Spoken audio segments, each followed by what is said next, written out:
You're listening to Audiology.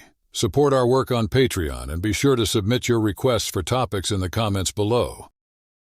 From its inception, the John Birch Society has been staunchly against collectivism, labeling it as a cancer and, by association, taking a stand against communism and the concept of an expansive government. The group has consistently raised alarms about alleged insiders, plotting to dominate the United States through communist ideologies and a global government, as highlighted in their publications. The Society, under the leadership of its founder, Robert Welch, Jr., has championed Americanism, positioning it as the direct opposite of communism. It firmly believes that the United States should function as a republic rather than a democracy, and advocates for the priority of state rights over federal power. Welch blended his belief in constitutionalism and classical liberal ideals, with a strong narrative of conspiracy, shaping the Society's core message and approach. In 1983, Congressman Larry McDonald, upon becoming the chairman of the Society, noted that the organization represented the old right, distancing it from the then-emerging new right. The Society is vocal in its opposition to any form of one-world government, including the United Nations, as well as trade agreements like the North American Free Trade Agreement and the Central America Free Trade Agreement, among others. It argues that such agreements and organizations dilute the U.S. Constitution in favor of global political and economic integration. The Society views the former Security and Prosperity Partnership as proof of an attempt to form a North American Union and calls for reduced immigration. During the Civil Rights Movement of the 1960s and against the Equal Rights Amendment in the 1970s, the John Birch Society positioned itself as a challenger. It champions the idea of state nullification and firmly opposes any efforts to call for an Article 5 convention to amend the U.S. Constitution, a stance that has gained traction among Republican lawmakers. Additionally, the Society pushes for an audit and subsequent disbanding of the Federal Reserve System, holding the view that only Congress should have the authority to produce money, and that it shouldn't hand over that power or support a currency not backed by tangible assets like gold or silver. Through its publication, The New American, the Society discusses what it sees as America's moral downturn and the assault on family values manifested through various social issues. It blames this perceived moral degradation on a conspiracy geared toward making the U.S. susceptible to international influences. In a 2024 pamphlet depicting a burning school, the John Birch Society urgently advised parents to pull their children from public schools, stating, "Reforming the schools is no longer an option. We must get them out now." Described by various labels such as ultra-conservative, far-right, extremist, and fringe, the Southern Poverty Law Center categorizes the John Birch Society as a patriot group, defined by their extreme anti-government beliefs. Though considered more of a mainstream conservative entity in the 1990s compared to its status in the 1960s, it has ties to both the American Libertarian Circle and business nationalism. Its influence was notably evident in the early 2000s within the American militia movement, even though the Society itself did not publicly endorse paramilitary training. According to extremism expert George Michael, the Society has played host to a significant number of prominent figures in the American radical right over the years. The John Birch Society has played a pivotal role in shaping America's conservative movement, from its early days up until the modern era. Without branding itself as a religious entity, the Society significantly influenced the emergence of the moral majority and the Christian conservative movement. Important figures like Tim LaHaye and Phyllis Schlafly were among those influenced by its ideology and strategies. Historian D.J. Malloy described the John Birch Society as a crucial connector, linking different eras of conservatism, from the 1940s and 1950s McCarthyism through the New Right of the 1970s and 1980s, all the way to the Tea Party of the 21st century. Professor Edward H. Miller pointed out that the John Birch Society and its founder, Robert Welch, remained integral to the conservative movement, paving the way for the type of conservatism that defined the 20th century and continues to shape events into the 21st century. Miller credited the Society with playing a key role in opposing the Equal Rights Amendment and laying the groundwork for Ronald Reagan's presidency, while Malloy noted its central role in reinvigorating conservatism and training its next generation of activists. Matthew Dallek, another scholar, observed that modern American conservatism carries the distinct influence of the society, suggesting that the Republican Party has largely adopted a worldview shaped by the society. Reflecting on Donald Trump's 2016 election, The Atlantic noted in 2024 how the John Birch Society saw its fundamental beliefs reflected at the highest level of American politics, indicating its integration into the mainstream right. The Society's early opposition to abortion and social liberalism, along with its advocacy for lower taxes through its tax reform immediately mission committees, contributed significantly to the political landscape, including the Reagan tax cuts. By the early 2020s, commentators and academicians have argued that the John Birch Society's principles had profoundly influenced the Republican Party and the broader conservative movement. The tactics used by Moms for Liberty in the 2020s to affect public education mirror those employed by the Society back in the 1960s. Additionally, when Senator Mike Lee proposed a bill to withdraw the U.S. from the United Nations, he echoed arguments first made by the Society. By this time, various national Republican and conservative figures had openly associated themselves with the Society, underscoring its lasting impact on American conservatism. The John Birch Society was established on December 9, 1958, in Indianapolis, Indiana. This establishment occurred after a two-day meeting that involved 12 people under the leadership of Robert W. Welch, Jr. Aunt Welch, who had a background as a candy manufacturer from Belmont, Massachusetts, and had been involved in politics as a state Republican Party official, had not succeeded in the 1950 lieutenant governor primary. Prior to this, Welch had written a book in 1954 about John Birch, an Air Force intelligence officer and a Baptist missionary, in a piece titled The Life of John Birch. He started this anti-communist group with the goal of advocating for less government interference, more individual responsibility, and aiming for a better global community. By naming the organization after Birch, Welch emphasized Birch as an under-recognized hero and martyr against communism, stating Birch to be the Cold War's first American casualty. Welch argued that Birch's death was concealed due to a communist conspiracy within the U.S. government. As for John Birch, he was an American Baptist who relocated to China in 1940 as a missionary during the chaos caused by the Japanese invasion in the Second Sino-Japanese War. Birch served as a U.S. military intelligence officer under Brigadier General Claire Lee Chennault, who led the Flying Tigers, and later other U.S. Army Air Forces units in China. Importantly, in April 1942, Birch played a crucial role in helping Lieutenant Colonel Doolittle and his crew after their B-25 bomber crashed in China, following the first U.S. air attack on Japan, famously known as the Doolittle Raid. Starting in July 1942, Birch, who was fluent in Chinese, began his intelligence work, carrying out dangerous missions within Japanese-controlled areas in China, establishing intelligence networks, and rescuing downed American pilots while dealing with malaria. In 1945, following his promotion to captain, Birch collaborated with the Office of Strategic Services, OSS, the wartime intelligence agency in the U.S., and was in China near the end of World War II. In August of that year, shortly after Japan's surrender, Birch was dispatched to northern China to oversee the surrender of the Japanese commanders. Tragically, on August 24th, 9 days after the war ended, Birch and his team ran into armed Chinese communists. Although initially allowed to proceed after a confrontational dialogue, Birch's refusal to hand over his weapon at a later encounter resulted in his and his aides' brutal demise. The rest of his group was captured but subsequently released, and Birch was given a Catholic burial with military honors in Suzhou, eastern China.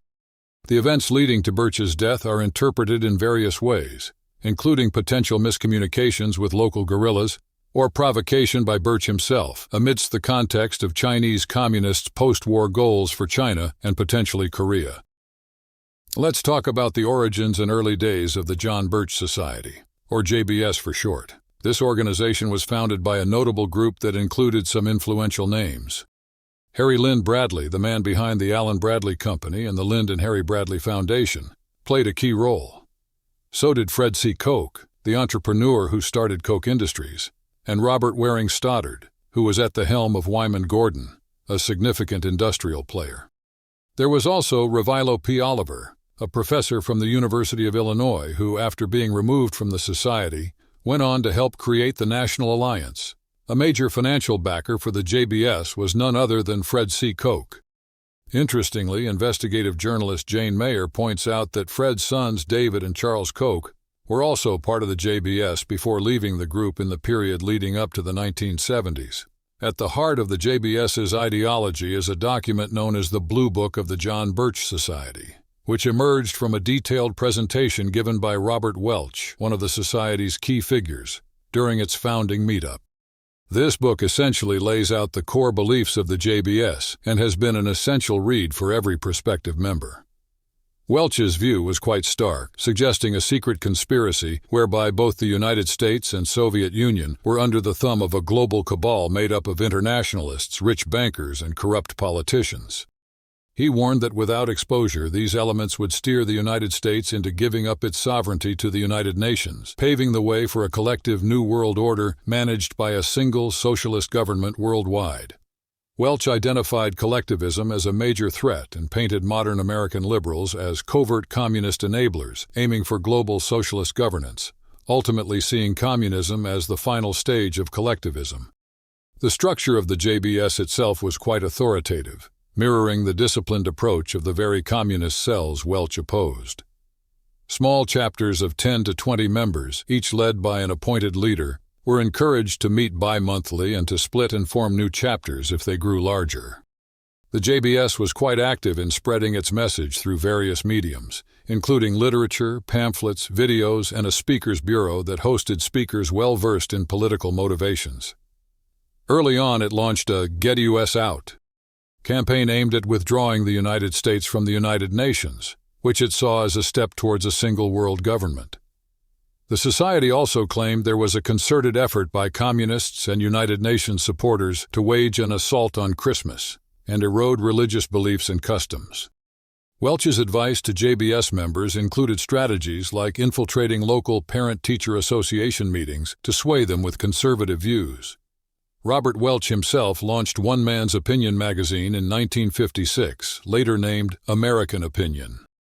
By 1965, he started the Review of the News for a broader audience, which eventually merged with American Opinion in 1985 to form The New American, a magazine that continues to reflect the Society's views bi-weekly.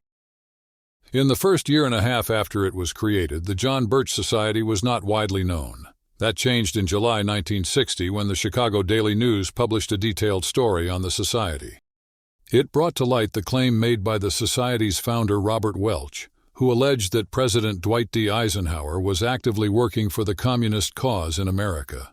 Welch had been vocal about his views since 1954, suggesting in a statement that spread widely titled The Politician that Eisenhower could be a puppet for the communists, even accusing him of potential treason. However, a particularly controversial paragraph was removed from The Politician before its final version was made public. Welch's dramatic accusations against Eisenhower did not sit well with many, leading notable conservatives and Republicans, including Barry Goldwater and those in William F. Buckley's intellectual circle, to either denounce or distance themselves from the Society. Welch, who was once admired by Buckley, faced criticism from Buckley himself, who found Welch's claims about Eisenhower to be without basis and damaging. Despite Buckley's attempts to remove Welch from the Birch Society and his concerns that the right-wing movement could take a negative direction, the John Birch Society continued to hold sway in conservative circles, contrary to some opinions that its influence was overestimated. Among those who found Welch's booklet convincing was Ezra Taft Benson, then the Secretary of Agriculture under Eisenhower, and later the 13th president of the LDS Church. Benson puzzled over how Eisenhower, who appeared to uphold Christian and fundamental American values, could be implicated in a communist conspiracy, brought his concerns to his friend, FBI Director J. Edgar Hoover. Despite Benson's efforts to protect the John Birch Society from FBI criticism, Hoover chose to maintain a distance, even instructing his staff to mislead Benson to avoid direct confrontations on the topic. In the 1960s, the John Birch Society, a right-wing group strongly opposed to communism, made its mark. Unlike many of its conservative counterparts, it didn't often align with other groups because its leader, Robert Welch, was known for his conspiracy theories. Ayn Rand, in a 1964 interview with Playboy, criticized the society not for its stance on capitalism, but for its simplistic view that communism was to blame for the world's problems, calling such thinking naive. By March of 1961, the society boasted between 60,000 and 100,000 members, and was pioneering in its approach to grassroots activism. They held meetings, ran letter-writing campaigns, and even offered prizes for essays critical of government officials they opposed. An example of their impact was a massive letter-writing campaign protesting a U.S.-Soviet summit, generating over 600,000 letters and postcards. They also had 400 stores selling their materials by the mid-60s. William F. Buckley, Jr., a leading conservative voice and editor of the National Review, publicly criticized Welch and called for the GOP to distance itself from him. Interestingly, while many conservatives supported the Vietnam War, Welch claimed it was a communist plot and argued for the U.S. withdrawal, aligning the society with some leftist positions. The society was also known for its opposition to fluoride in drinking water, labeling it a communist plot. Despite their inclusivity towards Jews, non-whites, Masons, and Mormons, the society faced accusations of harboring anti-Semitic and racist ideologies, though it officially opposed such beliefs and expelled members holding these views. A California Senate report in 1963 found no evidence that the society was a subversive or anti-Semitic organization. The society's reach extended into politics, too. In 1964, they were split between supporting Barry Goldwater and Richard Nixon for the Republican presidential nomination, with many members acting as delegates for Goldwater. Their campaigns also targeted local governments, education, and were particularly against the civil rights movement, claiming it was communist-driven. Despite official positions against racism and anti-Semitism, a faction within the society opposed desegregation efforts in the late 60s, aligning themselves with white nationalists and drawing criticism from groups like the Southern Poverty Law Center and the Anti-Defamation League. Lastly, in a notable societal campaign, they positioned themselves against the civil rights movement, suggesting it was engineered by communists to incite civil unrest, and stood against the Civil Rights Act of 1964, citing it as an overreach of federal power over states' rights. In 1976, the John Birch Society, as Charles Koch, an American libertarian conservative businessman, detailed, had a robust presence with 90,000 members, 240 people on the payroll, and was operating on a generous $7 million annual budget. The John Birch Society found itself in a significant legal battle in the 1970s when its publication, American Opinion, implicated Chicago lawyer Elmer Gertz, who represented a family affected by police violence in a supposed communist plot. This accusation led to a lawsuit, Gertz v. Robert Welch Incorporated, which ended up in the Supreme Court. The court decided that while private individuals could seek actual damages from media outlets without needing to prove malicious intent, public figures were held to a different standard set by a previous case. The retrial favored Gertz. During this era, the John Birch Society was known for its strong stances, including opposition to the Occupational Safety and Health Administration, disapproval of establishing diplomatic relations with the People's Republic of China, criticizing Nixon's visit to China, opposing the handover of the Panama Canal to Panama, and arguing against various civil rights measures. They believed Nixon's trip to China betrayed anti-communist allies and painted it as a humiliation to the American people, even blaming China for being a major source of illegal heroin in the U.S. The John Birch Society also worked closely with Taiwan's Kuomintang government to rally American political opposition against the People's Republic of China, organizing petitions to sever ties with the People's Republic of China. Besides, its activism played a significant role in derailing the Equal Rights Amendment, equating its supporters' efforts with alleged communist agendas and suggesting the amendment would dehumanize people, equating them with animals. Moreover, the society pushed for lower taxes through establishing tax relief immediately committees nationwide and was involved in controversial health claims, advocating for latreel as a cancer treatment despite its discredited status. They were vocal critics of Earth Day, suggesting it was aligned with communist celebrations. The John Birch Society during this time also focused on protecting its operations from what it saw as anti-American influences through organizing local chapters and tightly controlling access to its decision-making processes. Its activities spanned distributing literature that was critical of civil rights legislation, casting suspicions about the United Nations, and even spearheading petitions to impeach U.S. Supreme Court Justice Earl Warren. To further spread their ideology, they held documentary film showings and operated a nationwide phone message network called Let Freedom Ring. Following the Vietnam War, the John Birch Society, also known as JBS, saw a decline in both its membership and influence. This downturn was furthered by the death of its founder, Welch, in 1985 when he was 85 years old, and the Cold War's end in 1991. By the mid-90s, the JBS had around 15,000 to 20,000 members. Unlike many anti-communist groups that disappeared after the Cold War, the JBS managed to hang on and even saw some growth in the 1990s. A contributing factor to this resurgence was President George Herbert Walker Bush's reference to a New World Order during the Gulf War in 1991, which attracted new interest in the society. They also moved their national office to Appleton, Wisconsin, a place notable for being Senator Joseph McCarthy's hometown. In 1984, an interesting turn of events saw three members of the San Diego Padres baseball team, Eric Scho, Mark Thurmond, and Dave Dravecky, coming out as members of the JBS. The society campaigned against the ratification of the Genocide Convention, fearing it would compromise United States sovereignty, and worked tirelessly to encourage the United States to leave the United Nations. They even highlighted instances where they influenced state legislatures to consider leaving the UN, with mixed results. Larry McDonald, a Democratic congressman from Georgia, became the JBS's second leader.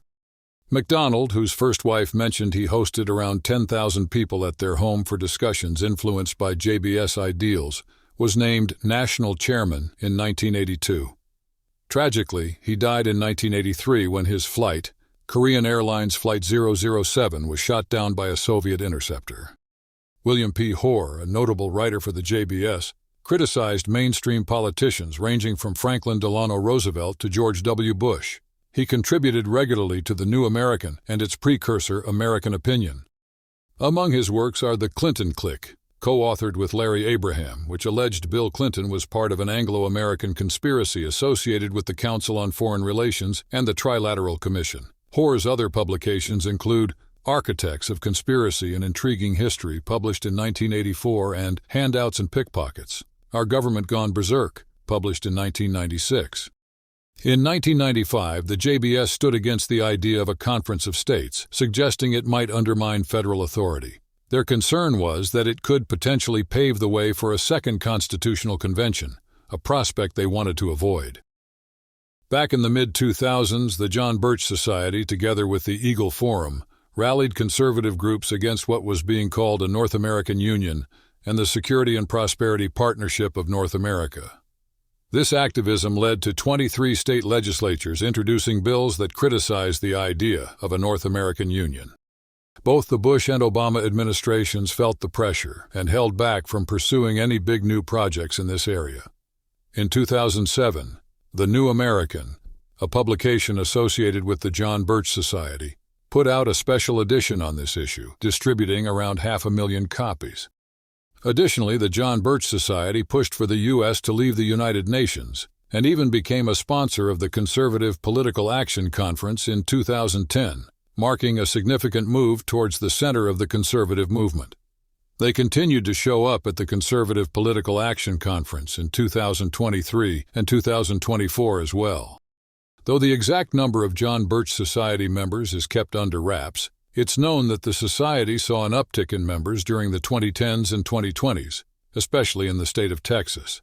A Politico article from 2017 gave us a peek into their positions, highlighting their opposition to various issues ranging from the United Nations Agenda 21, which they believe is a scheme to take over human activity, to opposing a bill that would let undocumented immigrants pay in-state tuition at colleges. They also wanted the U.S. out of the North American Free Trade Agreement, aimed to return the country to its Christian roots, and advocated for the elimination of the federal departments of education and energy. Back in 2012, the Tennessee House of Representatives even passed a resolution against Agenda 21 that mirrored a John Birch Society proposal. The election of Donald Trump in 2016 was a turning point for the John Birch Society, as many of their key beliefs began to be reflected in the actions of the White House. Commentators have drawn parallels between Trump's ideology and the John Birch Society, noting even that Trump's father was a funder of the John Birch Society and a friend of its founder. Trump's chief of staff before taking office and former Congressman Ron Paul have both been involved with the John Birch Society. Even Alex Jones, a well-known conspiracy theorist and Trump supporter, went so far as to label Trump a John Birch Society president. In Idaho, the John Birch Society received endorsements from local Republican committees in 2021, although these endorsements weren't taken up by the state Republican Party. However, a John Birch Society member was elected as chair of the Idaho Republican Party in July 2022, showing the group's influence there. In recent years, the John Birch Society has fought against carbon capture pipelines in Iowa, claiming they threaten property rights. They also run the Freedom Project Academy, an online school that promotes Judeo-Christian values, which has seen significant growth from 2011 to 2020. The John Birch Society also puts out the Freedom Index, a rating system for Congress members and state legislators based on their commitment to constitutional principles, fiscal responsibility, and national sovereignty. Thanks for watching. Share your thoughts in the comments and subscribe for more content.